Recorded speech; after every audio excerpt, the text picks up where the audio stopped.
God damn, why does that keep happening? Sorry about that. It will never happen again. Now, I have a deal. I give you very epic video, and in return, you watch very epic video.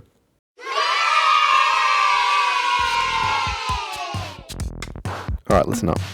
You're a square in the tiny cube area. I only just clocked that you're a little tiny baby square in the center of that. I never saw that. I never figured that out.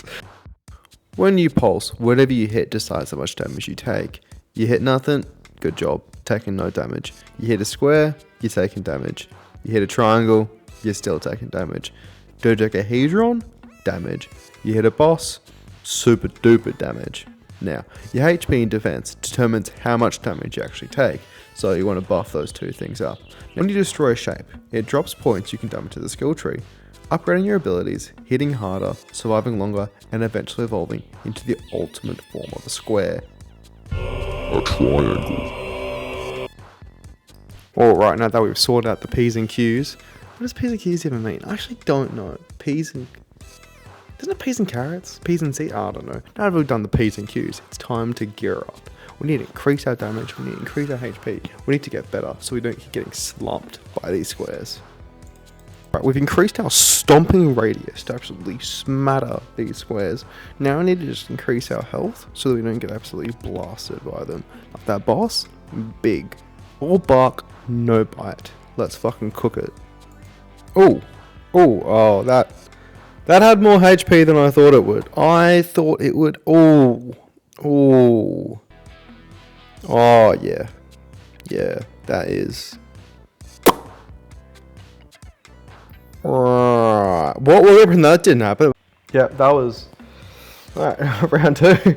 Let's do this. We've got a bit more HP this time. We've rounded our edges. We've become more of a perfect square. In isosceles, that's not how that works. That's a triangle. We've become more triangle-like.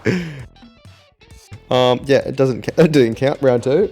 Round 3, sorry. Let's go. First try. I'm invincible. I can never die.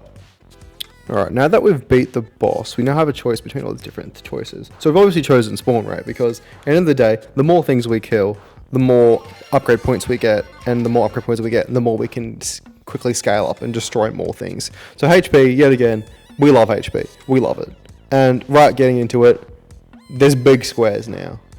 You know what? At least it's just squares.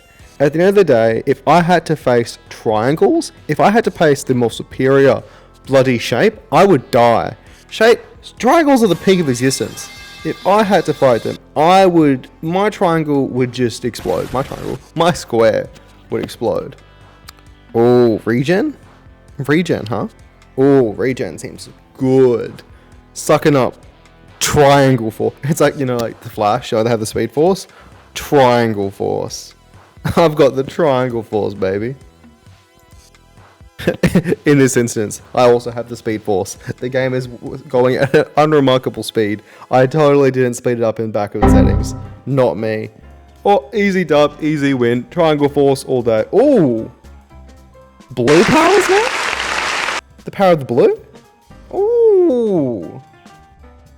Now that the pink square overlords are starting to take me seriously, they've started sending in their blue companions.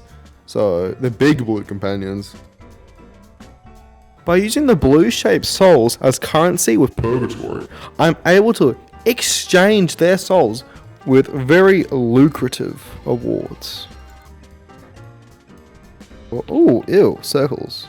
Oh, I love circles. There's nothing quite like farming when it comes to recovering from brutal, malicious death from the big pink square overlords. With the power of farming, I too can beat the pink square gods. And descend to a triangle! Through farming, we've discovered that these balls contain a very easily flammable version of ammonium nitrate that we can use to explode them bigger. Through exchanging the blue souls, we have since gathered artillery weaponry to equip our square to become even stronger and more powerful to take out more shapes. it seems we would have encountered a new type of enemy. A pentagon. Once the pentagon is exposed of, it leaves its kin vulnerable, which will then be turned into kindlewood to fuel my big explosions. By trading our souls, we have gained access to crypto farming. Through crypto mining, we have gotten stronger and increased our network portfolio across multiple different investment strategies. So far, investments that have paid off the most dividends are the pulse size and pulse damage, and upping the spawn rate so I can kill more enemies.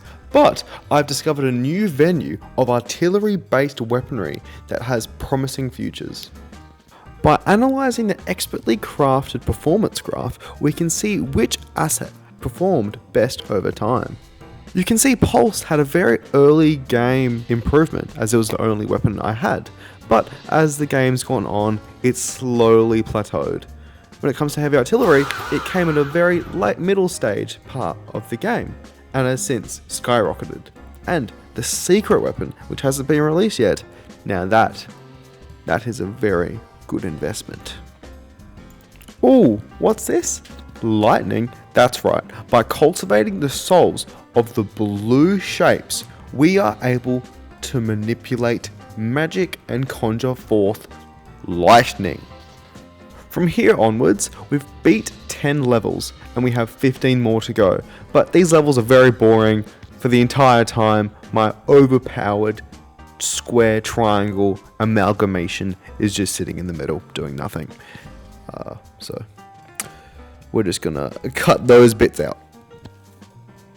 That's right, we also just built ourselves a C10 H15N lab. Let's get cooking, boys. Oh, hey, wait a minute, there's one more thing. What's that do? Oh, what is this? We're ascending. We are no longer a square, for we are now a triangle. We are omnipotent. We are omnipotent, and we are impotent.